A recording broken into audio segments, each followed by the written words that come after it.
ডিবির পোশাক পরে অথবা ডিবির ছদ্মবেশে তারা ডাকাতিটা করে মহাসড়কে।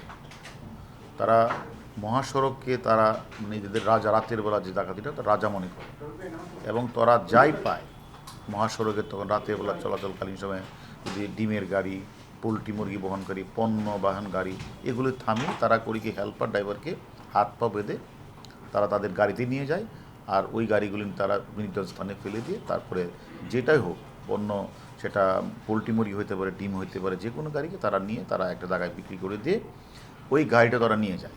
এভাবে তারা প্রতিনিয়তই এই কাজটি করছে। তাদের কাছ থেকে আমরা ওয়াকিটকি, তারপরে সোনালি রঙের লেজার রাইড এবং জলপাই রঙের ডিপির জ্যাকেট, ডিবি পুলিশ এলাকার স্টিকার এবং এগুলি আমরা উদ্ধার করেছি। আরও অনেক যারা অবতার তারা পুলিশ সেজেই মূলত বা ডিবি সেজে তারা ওই লাইট দিয়ে তারা গাড়িগুলিকে আটকায়, তখন তাদেরকে কাগজ চাওয়ার কথা বলে তাদের ভিতরে গিয়ে ও তাদেরকে বেঁধে ফেলে। এটা তাদের মডার্স অপারেন্ডি। এইভাবে এরা ডাকাতিটা করে এবং তারা একজন আছে আসলাম, তার নামে 12টি ডাকাতি মামলা আছে। এরকম প্রত্যেকের নামেই 4-5টা মামলা আছে এবং আমরা আরও কোথায় এ ধরনের ঘটনা ঘটছে তাদের কাছ থেকে আমরা তথ্যপত্র পেয়েছি। বাকি ডাকাতদের আমরা শীঘ্রই গ্রেপ্তার করব।